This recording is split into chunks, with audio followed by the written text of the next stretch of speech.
All right, let's start then. Well, good evening. This is already the third webinar from the ECBA in regard to sustainability and our common responsibility for the future of our planet. And this time we have António Abreu, a friend of mine for years already, and he is now in his position as a UNESCO director involved in biodiversity. But let's first talk a bit about the ECBA. What is it and what it's doing? So the ECBA is if I click on the button, the ECBA is the European Countries Biologists Association, and it represents the biologists from all countries in Europe.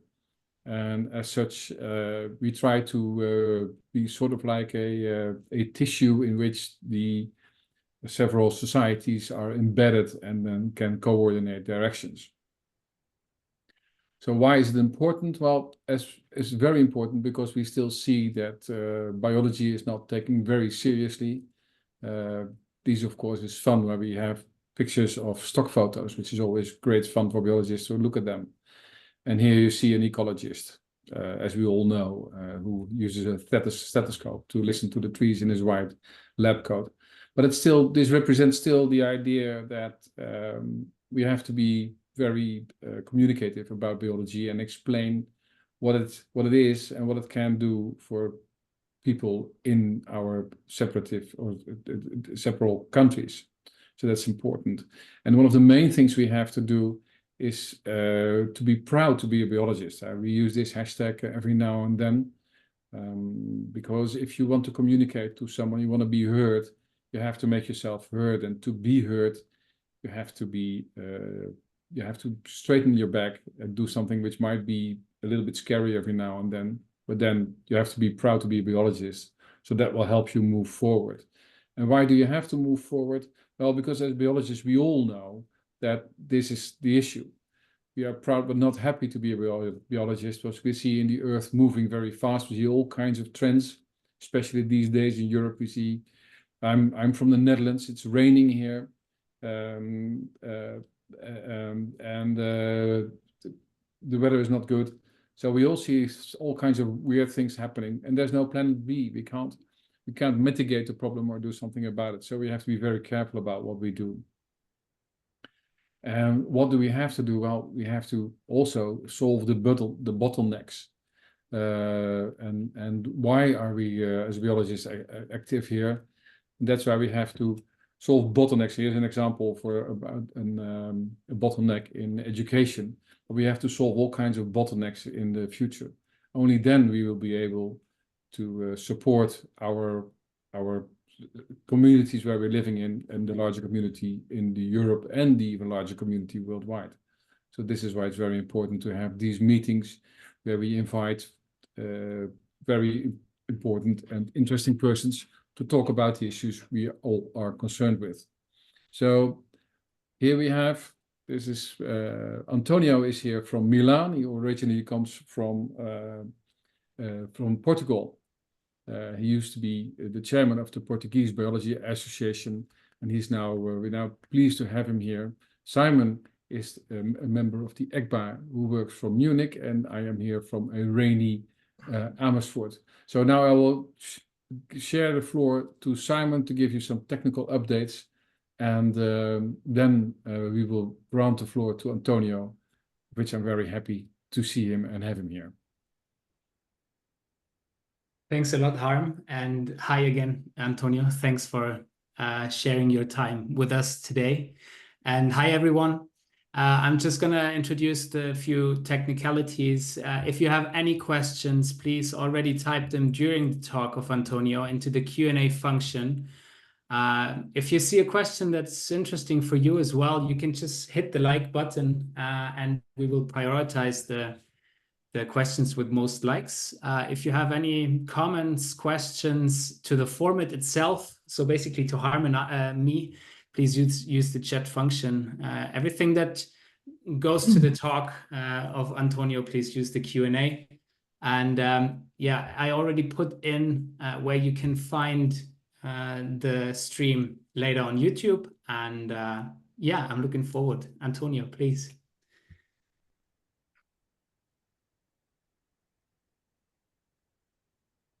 Okay, just confirm that you can see my screen. Yep. Yep. Okay, well, good afternoon and thank you for this kind invitation. It's always good to come back and to see some friends. I see Harm here. I saw that Jose Matos is also online. Peter Nisselback, so people that I worked together and had the pleasure to serve.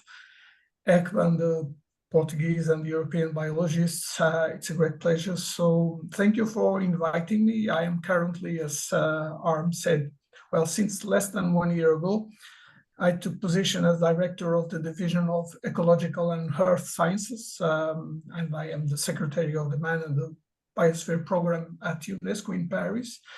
And basically for today, I will try to spread a little bit about the biosphere reserves in a changing world. So what we do many things at UNESCO, but today we will speak mostly about biosphere reserves. I think it's good to remember what is UNESCO. It's not a foreign body. It's not something coming from out of space. It's an organization that is made of member states, so countries. You are UNESCO.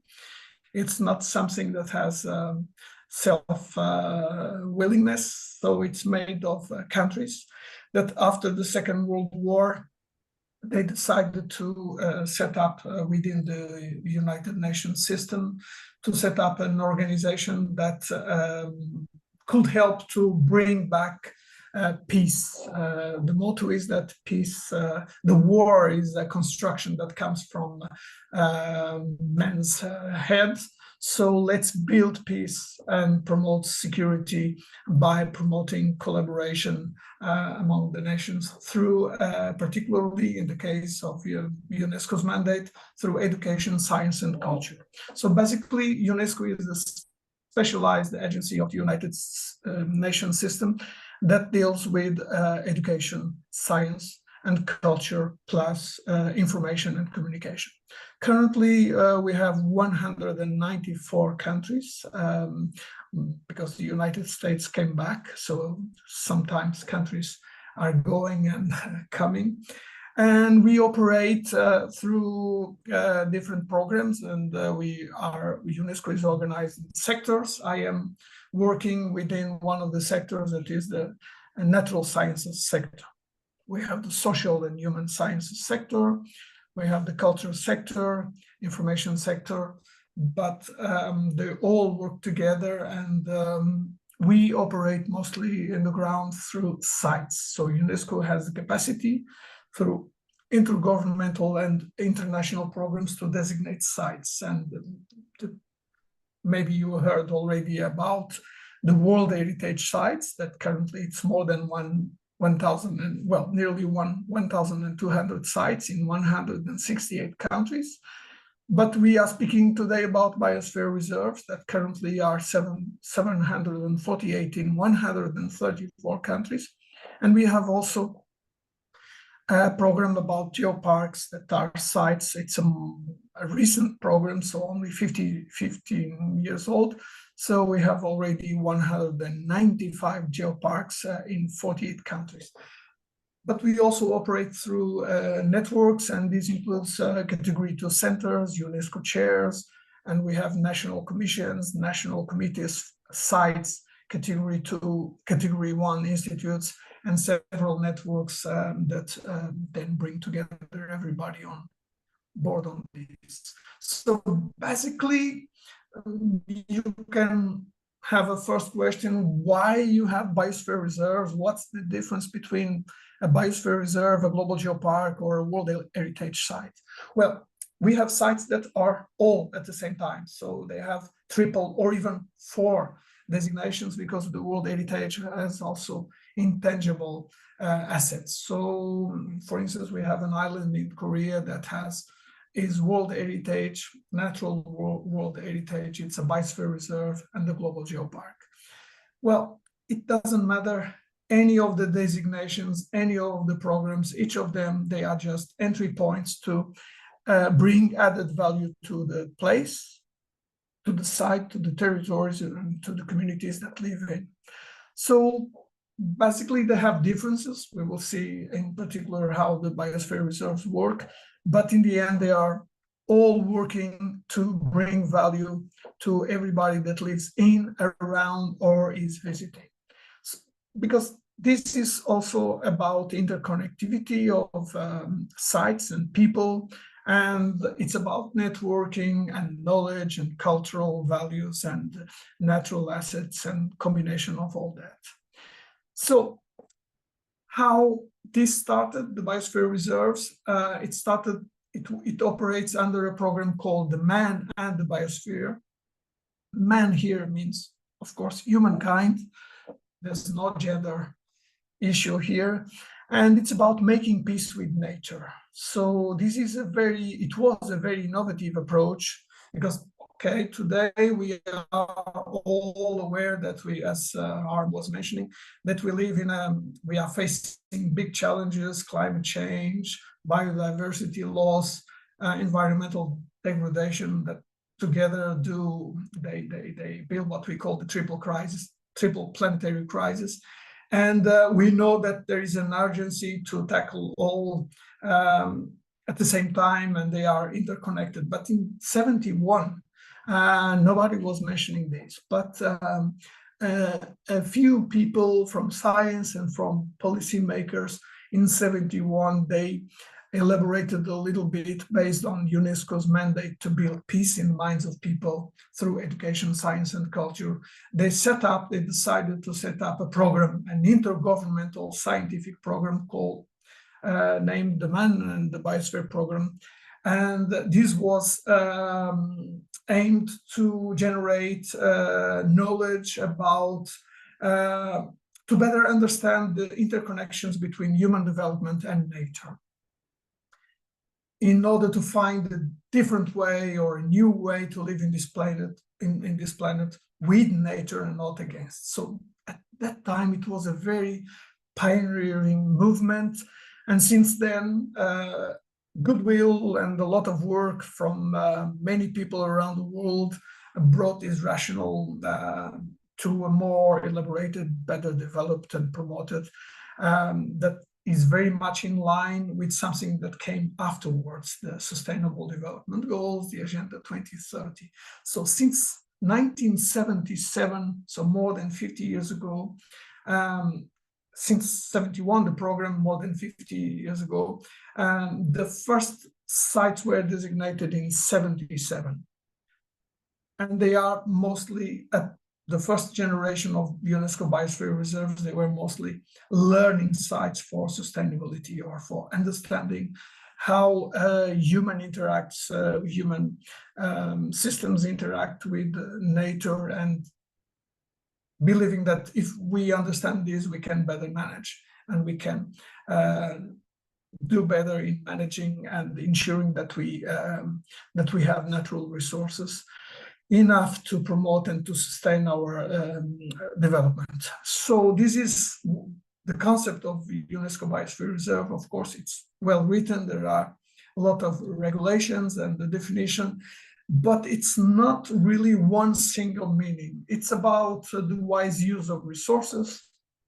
It's about boosting the economy, which these two topics and others that I may remember to call the attention are slightly different from what we know and what we learn and what we are aware and experienced with protected areas. So this is just the first call to call your attention for a clear definition. UNESCO Biosphere Reserve, it's not just a protected area. It's it is based on or includes protected areas, but it's much more than that, because most of the times the protected areas, and to me personally, this is one of the biggest mistakes that biologists, conservationists, and the otherists are doing since more than half a century. It's the positioning that nature conservation should be separated from human development. This is a big mistake. We are already in the 21st century, and we have enough science and knowledge to understand that this is really wrong. And when insisting and persisting with this wrong concept, we are not bringing on board all stakeholders, and we are not working under an integrated approach. So we are not finding a solution. We are just postponing any approach. So when we speak about UNESCO Biosphere Reserve, of course, it's about conservation. It's about sustainable goals at global and local level. It's about cooperation. It's about dialogue. It's about learning under a very open atmosphere. It's about ecosystems, species, genetic diversity, but it's not just this. It's everything. So from the functional point of view, from the structural point of view, it is very flexible. This is one of the beautiful features of the program. Flexibility, like for biodiversity. Diversity of structuring and management is one of the best features of the project. But they have to demonstrate how they can articulate three functions. So any biosphere reserve, small or big, in the mountains or in the deep sea, they should fulfill three functions: conservation, one, socioeconomic development, and logistic support. That is what we call the rest of research, education, training, capacitation. And this must be done in a well-defined and well-detailed territorial planning. So this is then transposed into the field through three main zones. So there is a zonation scheme that includes core areas, buffer areas, and transition areas. That, well, the nomenclature can be the same as for protected areas, but from the functional point of view, they work a little bit different.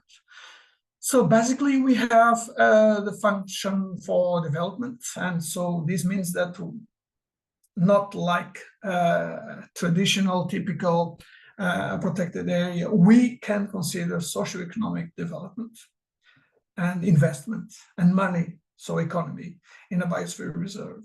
It's about learning and inspiring research, education, monitoring, awareness raising, communication, whatever.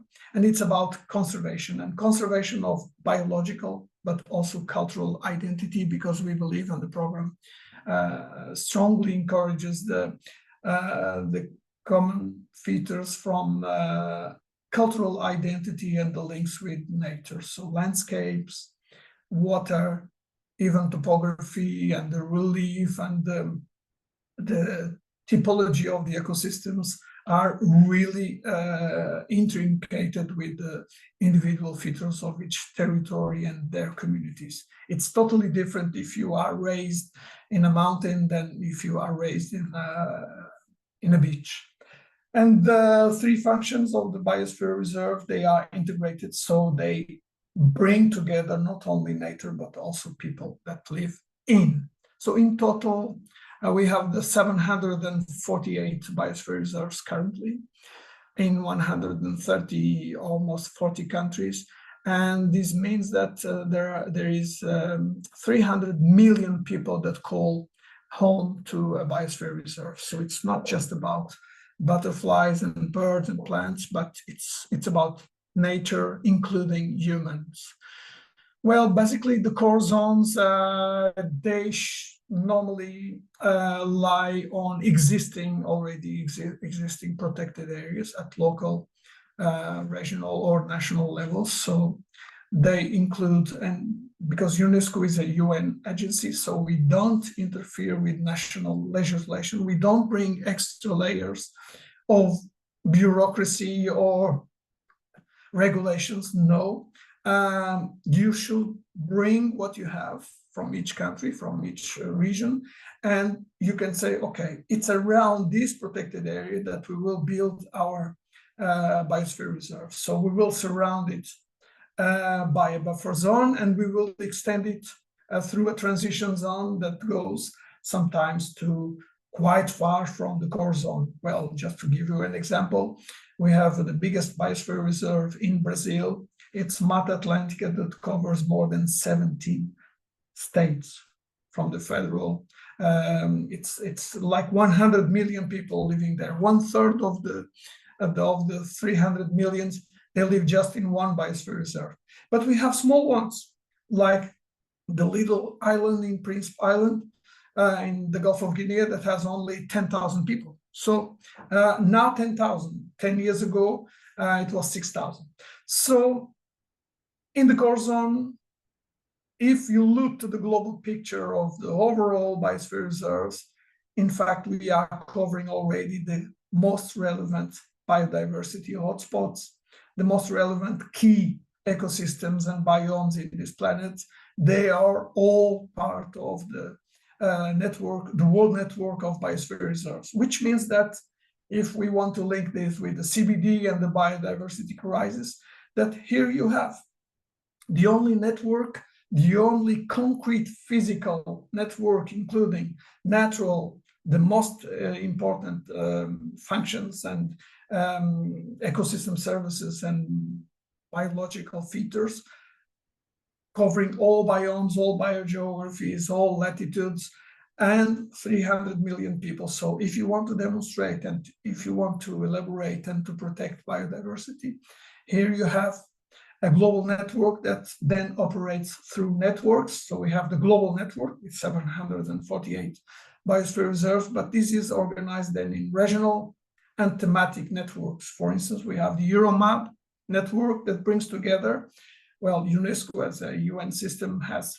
5 regions, and Europe and North America is one region. So we have, well, last week I was in Germany attending the EuroMap conference this year that brought together 200 and 300 people from Canada, USA, and all Europe. So with more than 400 biosphere reserves. But within Europe, we have thematic networks that can cooperate interregionally. We have the Mediterranean network of biosphere reserves that include not only European Mediterranean, but also from Turkey, Cyprus, and goes down to the Arab region. We have the Arab map that includes all the Arab-speaking countries. We have recently a CPLP map that brings together all the Portuguese-speaking, so Brazil, Portugal, Mozambique, Angola, Guinea-Bissau, São Tomé, Cabo Verde, and East Timor. But we have also the island and coastal biosphere reserves network. And recently we have the mountains network of biosphere reserves. So on a daily basis, these guys, they are working together, the management units, all the stakeholders that are there, they are working together and they have projects, they develop projects and they share and they transfer knowledge among them.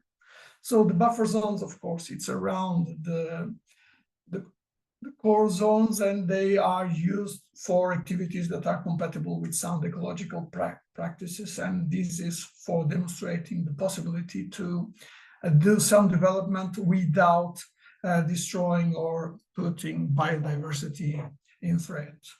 And then you have the transition zone, like including cities and towns and industrial areas without any problem. So it's a way of demonstrating that you can have the same concern about sustainability and nature conservation, even if you live and you are not living a town. Because everybody is called to have an understanding and to discuss and to dialogue, to explore innovative ways of ensuring sustainability in any activities from extraction to the use. So coming back to the functions, of course, you can do conservation in the transition zone, as you can do sound development in the core areas. But of course, each of these 3 types, they are more attached to one of the functions or than to other functions.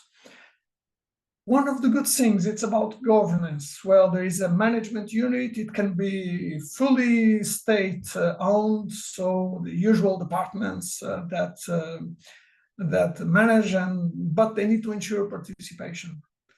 And they need to ensure that participation at the management level, consultation level, scientific level. So they should ensure and demonstrate on a daily basis or annual basis that business people, research people, indigenous people, if this is the case, and non-governmental organizations, they are called to discuss annually or on a daily basis and to explore and discuss alternatives under this sustainable approach. And this is one of the best assets of the biosphere reserves, because traditionally for the protected areas, you don't have this. You have a scientific committee.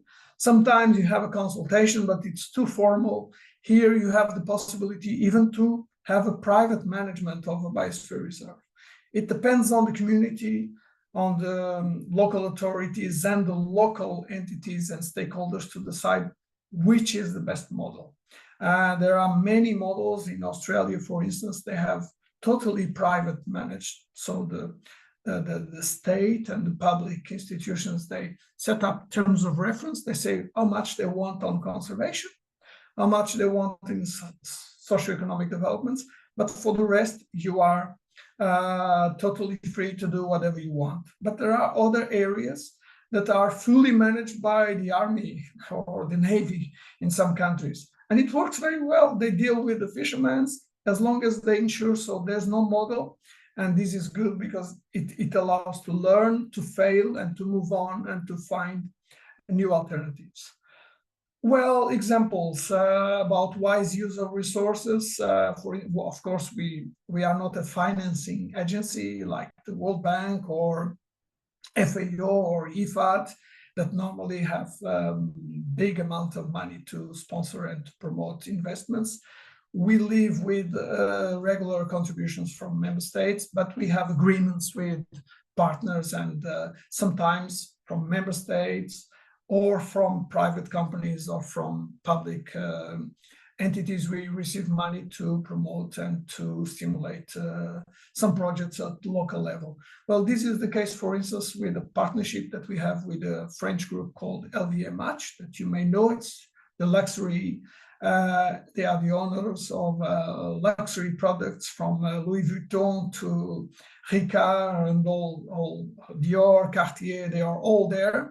But they have a social responsibility, and instead of sending money through the window, they did an agreement with us, and they are sponsoring concrete projects that we present that are in line with their social and environmental responsibility. But we are fully autonomous to promote the projects with the communities. And in this case, we have a project in the Amazon basin that combines local and indigenous knowledge with rocket science, so geospatial data layers. And this makes an analysis of territorial governance, but also about follow-up of forest fires. And this is being integrated into the local management plans of 8 biosphere reserves in 4 countries now. There we have a new country coming, Bolivia, that wants to join this project. But in South Africa, we have a project that combines restoration, so ecological restoration, with carbon sinking and jobs. So at local level, this is impacting because it was a very unstructured social system. And now through conservation, so they are not planting just for food, but they are planting to restore landscapes, to restore ecosystems. And of course, they have access to the carbon market. And this is a way of bringing what we call the wise use of resources. In France and in many other places, like in Menorca, but all over the world, some biosphere reserves, they generate labels or they promote activities that are bringing added value to products. So through best practices, So by implementing and training farmers in implementing sustainable use of land, water, and landscape, and reducing the use or optimizing the use of chemical products, they are generating niche products under the label of the Biosphere, the UNESCO Biosphere Reserve.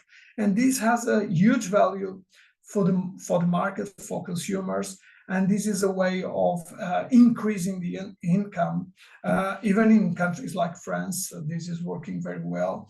And in Spain, in particular in Menorca. If you go on holidays to Menorca or to Mallorca, I think Peter can give a word on this. You see the difference of what is the added value of being a biosphere reserve. And of course, conservation. And conservation is not just protecting and not allowing people to touch, but it's about science. It's about reducing local pollution. It's ensuring that you have the full biogeochemical cycles fully functioning. And in some cases, you can bring really innovation, like using data science applications with the great apps and their Habitats initiative, because we are using with the local communities drones to follow and to map behavior and distribution and the life of the big apes. And this is bringing new data, new information that it would be impossible to collect through the traditional ways. But also mangrove restoration as a nature-based solution in Latin America. It's also a project that in this case is sponsored by a regional government. It's Flanders. So thank you to Belgium, well, the Flemish side of Belgium, and they are promoting through international cooperation programs that are sponsoring restoration of mangrove ecosystem in Latin America. So 7 biosphere reserves are benefiting from support from Spain and Flanders in a way to use and combine scientific expertise with local knowledge and then bringing education, information, and awareness. Of course, education for sustainable development, environmental education, but also using new technologies like this first flux tower in the Congo Basin that monitors climate change effects in Yangambi Biosphere Reserve. It's also a partnership with the university from Belgium, Ghent, and other projects are bringing people more close to nature. So this is also an open laboratory, whether for scientists or for young kids, because we need to bring people more close to nature, because if you don't know, if you don't feel, you will not do nothing. Youth is a very important thematic within the MAP program. So through the regional and thematic networks, we are making sure that youth and gender issues are very well stimulated, not only to complement the governance and the activities, but making them to have a voice and a saying in the program. But also making peace. For instance, we have this project in the Lake Chad that brings together 5 countries, most of them in conflict at national level and between them. And well, I worked in 2018 in this project as a consultant for UNESCO, not in the position that I hold now. And I was discussing this with Boko Haram. So they were part of this. So we were bringing together all countries around the Lake Chad that is losing water, that spirulina is disappearing. So all the community's life is being destructured. And the idea was, and they accepted to work together, because we have the biosphere reserves, they can be transnational. We have transboundary that can bring together 2 countries like Portugal and Spain, or continents like Spain and Africa with Morocco, or in Latin America, Guatemala, El Salvador, Honduras together in war zones, former war zones that now are peace zones through the biosphere reserves. And this was the case in the Lake Chad. This was a project with a big sponsorship from the African Development Bank, but we brought all the capacitation And it was a very well participated project, bringing together people that normally is not interested to sit and to discuss. More recently, Biosphere reserves since 2015, as the Sustainable Development Goals were set up within the Agenda 2030. Of course, we had to align the program, and the Biosphere reserves are promoting the Sustainable Development Goals at local level. So this is a way to bring in people that is far from the international political policy discussions and international sustainable development agenda. So, but they are linked, and in particular for some of the SDGs. And even more recently, the Kunming-Montreal Global Biodiversity Framework sets up the goals for ensuring that 30% of territory should be protected. So the total contribution of the biosphere reserves now for the planet, it's close to 7%. It will increase within the next years, but for some countries, they are all already reaching more than 30%. This means that we will bring, through the biosphere reserves, more investment, not only to the existing protected areas, but in particular to the transition zones, that is where the crime scene happens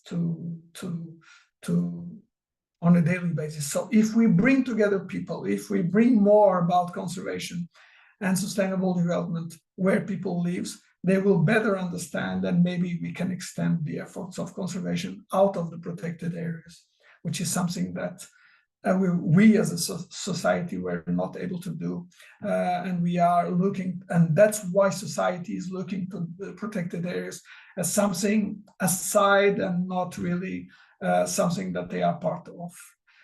I have a resume here with a video just to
basically, this video shows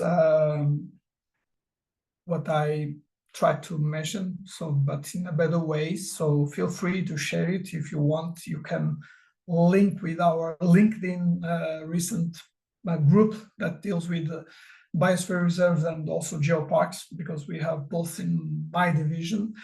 And I will finish by what's happening now and what we are preparing now. So the program operates through a council of 36 members, 35, that are elected from the regions, so with a good balance, and 5 of them are the bureau, and there is a council that every year has a meeting. The next meeting will be very soon, first week of July in Morocco, Agadir.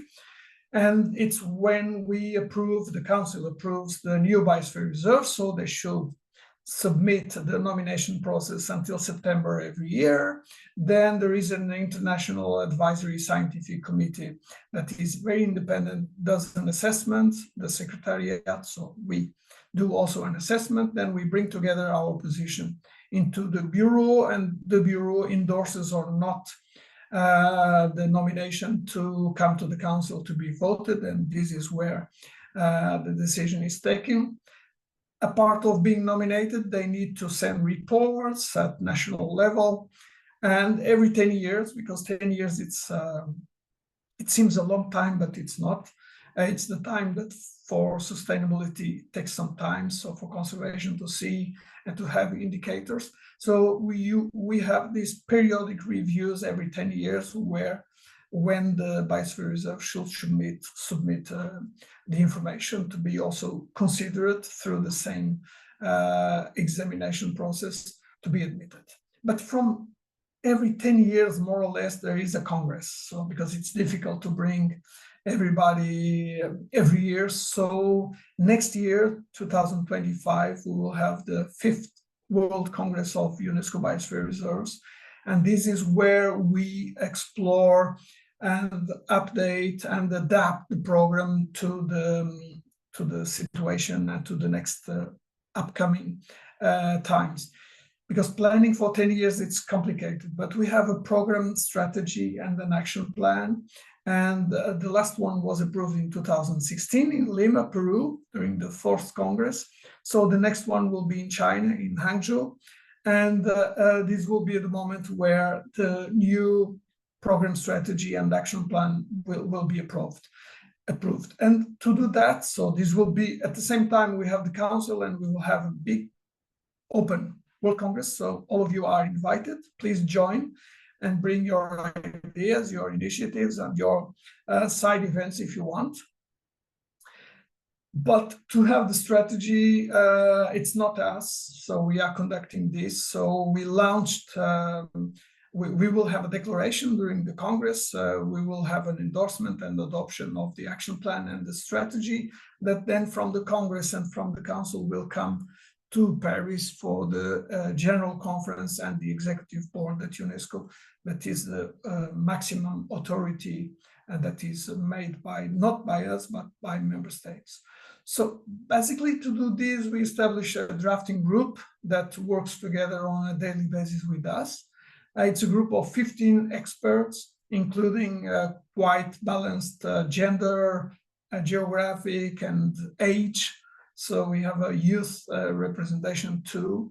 And this drafting group is now presenting in the first week of July the outline of what they did up to now.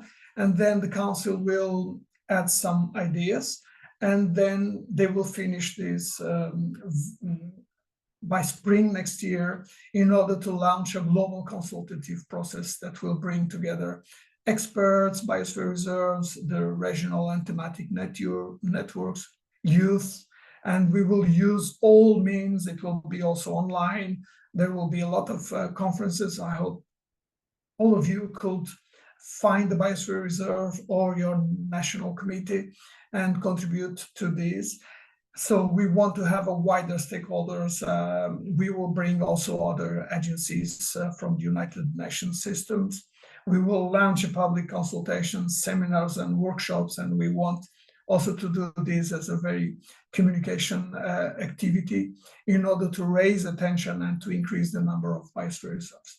So there is a provisional timeline. We are already here in June. In July, they will present the draft outline, and then in September, there will be another face-to-face meeting, an update of the strategy. By May, the final meeting, June, the final draft, and then in September, we will have the Congress to adopt and to submit. And by November next year, we will have the new strategy, inshallah, approved. We are expecting for the Congress more than 2,000 participants. Maybe we will get 3,000 people, but there will be a lot of activities. This is the venue of the Congress, so it's a very interesting town. Digital, I didn't have time, but we can discuss during the dialogue. The digital and a few challenges we are facing too, because the program is very old, so we want to bring some new modern techniques and even making use of big data for better management of these sites and provide information and access to technologies to non-developed countries, because in many countries there is a need of technology and access to laboratories and facilities, and we are exploring possibilities to have remote access to use lab facilities for non-developed countries, and the digital and including artificial intelligence will be considered, and we are now discussing and exploring how can we benefit from these technologies and tools. So the motto here is get involved, find the nearest biosphere reserve, have a look. They have one feature that, to me, I know a few of them. They are all beautiful places with outstanding biodiversity and ecosystem features, but in particular with amazing people, well compromised and really willing to promote sustainable development. And this is what I have for you to start the discussion, and feel free to make any questions because it's better to talk with other people than just talking alone. Thank you very much. Thank you, Antonio, for your insights. And we do have a very active person in the chat. Thanks, Mandy, for being so engaging. And I think it's a very good start where we can have a discussion. And I think one of Mandy's questions goes along very well with what you just said in the very end, that people should engage and, connect with the biospheres closest to them. Because what Mandy is saying is that, she's a bachelor student and she's concerned about the silence of biologists, no matter if they're finished professors or students. What do you think about it? What advice can you give for a beginner in biology? Because she has the fear that her work as an ecologist will be just sad. I don't think so, but I'm always positive and optimist. Well, the first thing that we must understand as a biologist is that we understand the world. We understand that everything is connected. And we can explain, we should be good in explaining that to everybody. So this inclusive view, this, let's say, ecosystem approach. Sometimes it's very difficult to explain it because you tend to be seen as an activist. And I think our colleague is mentioning this. I am an activist. So it doesn't matter. You can be an activist. If you are an activist and a biologist, you are a better informed activist. But the point is that we need to make clear and make use of the best knowledge and bring to the table solutions and not the problems. For the environment, this is a very personal position. I'm not talking from my position as a professional, but as a person, I learned that people is tired. People tends to not believe in science and scientists. There is a challenge to me that now we need to face. It's not just about politics and the extremists, but misinformation and lack of information. It's the biggest challenge for sustainability. So we need to bring information and on the solution side, because most of the news about environment, it's apocalyptic. It's about disasters. It's about crisis. The world will end. We must stop now. It's wrong. We are saying this for more than 50 years. Of course, young people, they are starting now. They feel the urgency because it's about their future, it's about their lives, and this is great that they are committed, but the speech and the communication, we need to change. We need to bring evidence. We need to bring solutions. We need to demonstrate that it is possible, like we did for the COVID. Okay, the problem with the environmental issues is that they don't happen everywhere at the same time, like the COVID pandemic. Because we had the COVID pandemic affecting the world at the same time, at the same level. So it was a global thing. The environmental crisis and biodiversity loss, for instance, you don't see a species disappearing. You can see a figure, but it's far from you. When you speak about biodiversity to a common citizen, he thinks about a koala or a panda. He doesn't think about the flower of his garden or his street or the mountain nearby. So we need to change communication. We need to bring scientific evidence, scientific literacy, and demonstrating that we need what I'm saying now when I speak to common people is that it's impossible to have socioeconomic development without nature. We need nature to sustain socioeconomic development. That's why, let me give you let's say a cartoon. That's why it's impossible to have socioeconomic development in the moon, because there's not enough nature. Of course, there is nature, there is geology, there are resources, we can have economic development, but socioeconomic development, there's not enough nature. And not enough nature, it means not enough oxygen, but not only that. So it's time to fill the gap and to show and to state that protecting nature is supporting socioeconomic development. It's not just about intrinsic value that we should pursue, that we should respect, but it's not about that. It's not for the plant or respect for other forms of life. It is, of course, but not only. It's about socioeconomic development, fighting poverty, and moving ahead. This is the point. So not just alerting, but coming with sound information that any person can understand and apply, because in the end of the day, we are all consumers, we decide, but to decide, we need to have conscience, information, and options. And if we do this little change, this can go. It's my advice, but of course, we can discuss here the whole night about this. But there is an urgency, of course, and it's irreversible in the case of biodiversity. Yes, but I think we have another question here from Peter. Oh, but in German, it's very difficult to me. I can manage. No. He's asking something else. He says more and more people want to plant trees to fight against CO2 and climate change. But he suggests it would be better to plant mangroves and or seagrass or big algae like laminaria. Are there any UNESCO programs to support this? So he's going massive biofarming, but then on the seas. Yeah.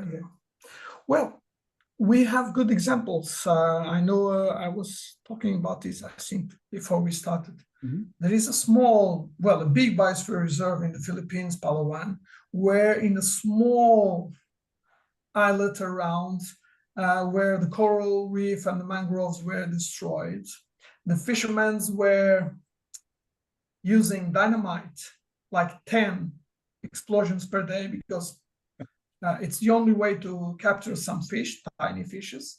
But we were able to bring together fishermen, scientists, local managers, and we built and designed a way of using science. For instance, instead of fishing in a place that was overfished, we captured post larvae of fishes, because we know that 90% of the post larvae don't reach the adult stage. So we brought to land, we teach them to do aquaculture, and then they had food, they had more to sell, and some key species they learned that they should give back, and they were paid for this.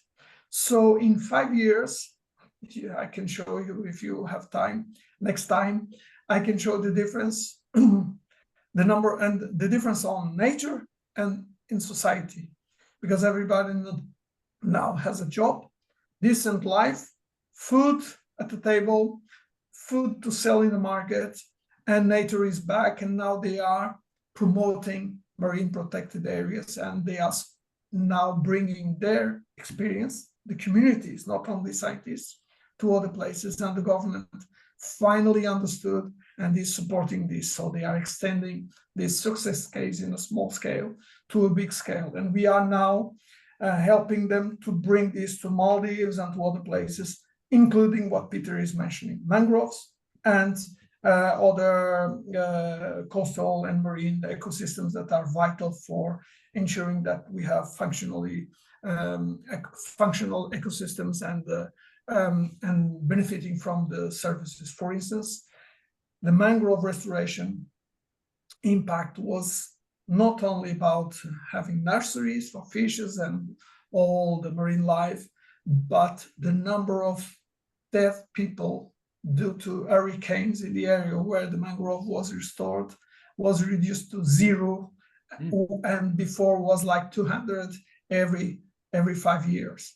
So this figure was also demonstrative to the government of how much is good investing in restoration. It's not just for the plant, it's for the plant, for everything, but also for human lives and for financial impact, because instead of building gray infrastructures to protect other infrastructures and human assets, the mangroves are doing that much better. And at the same time, providing you food and other recreational activities. So at local level, this can make the difference. And we can upscale these. Of course, we cannot plant mangroves everywhere, but we can extrapolate and explore these. And this makes sense at global level. So the impact will be bigger in reducing poverty, in allowing and providing opportunities for young kids to not be just the fisherman, but also the scuba diving instructor or monitoring biodiversity. Because we have another problem to our fellow colleague, young colleague. Because when you go to a town and you see a big monument, you see that when you have pollution, the restoration, it's well paid, highly specialized work, only specialists working there. When it comes to nature, to clean a beach or to restore an ecosystem, it's volunteer work on a weekend and made by people without receiving nothing. So we need to change also this paradigm and make sure that the bioeconomy considers that ecological restoration, it's a highly skilled.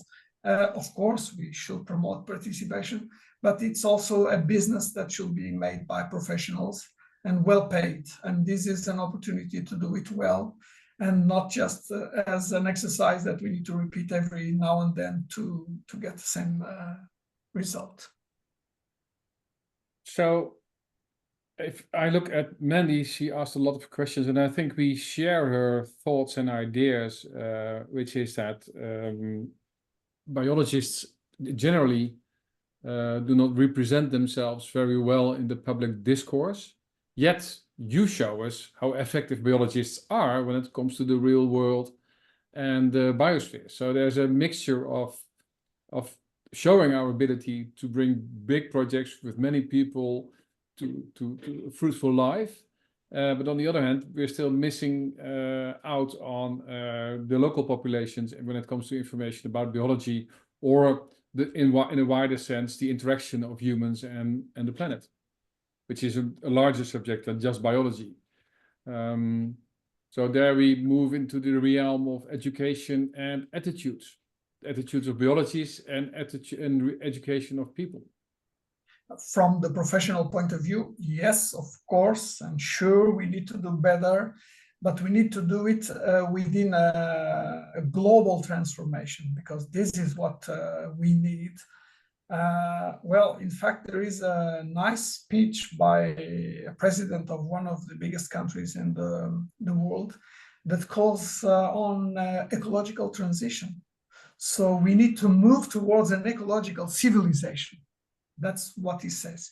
Yeah. So that brings together knowledge and make sure that we have enough nature, well functioning to support human activities. Because in the end of the day, and we biologists, we know very well that the planet will go with or without us. So we are just one species, that a very new species that just arrived, that has this big brain and a lot of capacities, but no capacity to ensure the ecological conditions to persist. And this is just a question of time. So it's we need to balance. Yeah. We can do it because nobody else will do it. And of course, the ecosystems will evolve with or without us. In a sense, COVID was smarter than we. But COVID learned that if you infect someone, don't kill the host, we haven't learned that one yet. Yes. Yes, yes. That's the lesson we have to learn. But on the other side, and I think that's perhaps for the biologists around us here, I think it's about 15 years ago I was involved in the curriculum of the Dutch Society, what you should know about nature and health. And that's the point where you should insert certain knowledge and values so you can address the questions which will arise in the future. And we're at that same point, but every day is that same point. But I think we should be more outspoken these days. It's now running in the Netherlands again, where we see that the government is trying to push down climate issues because it's controversial, declared controversial. And I think, that's where my hope is for Mandy to remain as she is, become an activist or think about the roles you have. You need activists, you need people on the barricades, but you also need people who help governments structure things in a way that it's working for them. So we have several roles, and I would certainly support Mandy and all the other people to think about your role and think about how do we progress this. And maybe we need to learn what is a politician. Well, I had the chance, as you know, in my former life, I was in politics too. Yes. And one thing that I learned as a biologist there is that politics are not stupid. No. Even if they seem. So once we are able to bring information to the table, once they are aware, unless they are corrupt, of course, and all those things that most of them are not, let's be true too. The problem is that from the environment side, we are not able to bring sound information that can be easily understood, and other sectors are better prepared to do this. So if you consider, for instance, an investor, when it comes to a politician proposing an investment, that he brings you the number of jobs for how much time, the amount of investment, what will be the result. And if you bring a scientist, a traditional scientist, to this discussion, he will ask you will ask the prime minister or the minister that he needs 10 postdocs and a few grants to do some studies. And then in 1 century, he will come back with information to be considered, not a solution. So this is something that we need to change. Of course, we have the precautionary principle, but we need to change our mindset and the way of doing science and bringing science into this. Of course, the engineers, they learned to do this. That's why they build roads, they build big buildings, they build bridges. And of course, there is a risk. But we, biologists, or some of us, we tend to be just inert. We stop because we don't accept the risk. We want a clean sheet. It's impossible. It's impossible. So this is maybe something that we need to go back to academia and ask to integrate into the training and the undergraduate studies this sense of, well, this sense of assuming and communicating differently. Yeah. And the other thing is to break some silo analysis, because if you work with bats, it tends to be the only species that is the indicator or the most important thing. But if you work with a plant, it's the plant. So let's see, we are contradicting ourselves as a scientist. So look, maybe I'm here exaggerating, but we need to see what we can do, not what the others can do for us. So this is where I want to come and to be critics to ourselves. It's a good starting point. Yeah. If you want to solve a problem, look in the mirror. Yes. Yeah. Definitely. Yeah. Okay, Simon, do you have anything we have on our list somewhere? No, let me scan the comments again. There are a few thanks in the chat.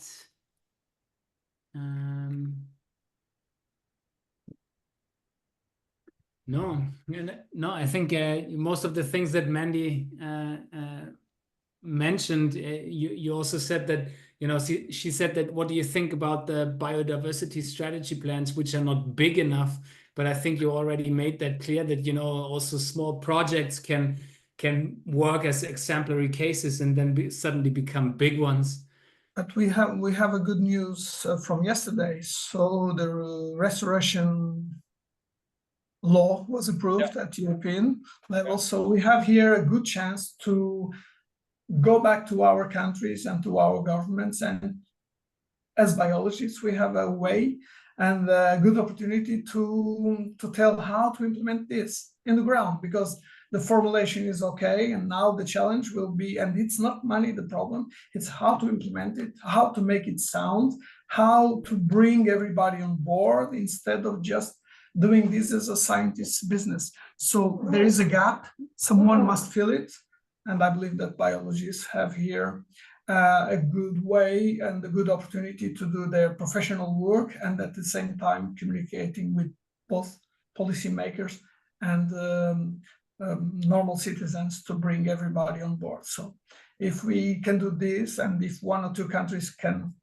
work well, then we can extrapolate and transfer knowledge and experience, and this will be good. But this should be celebrated. How many of us are communicating about this big decision? So let's use the opportunity. It's there. There will be an envelope with money, with opportunities, and they are compromised. So let's make them work. Let's serve them because they decided. Of course, we contributed also to that. Yes, it's an opportunity. right. Yeah, thanks a lot for those inspiring words. I think there's you mentioned, especially in the discussion, there were a few things that I loved a lot, because you know, I totally agree that, you know, most scientists, or biologists, they think like scientists. They always, you know, they're still like in a discussion of a paper. They never want to have like something that, you know, the solution, or that's not what we're trained for. And I think this is in how can other people resonate with the ideas that are out there.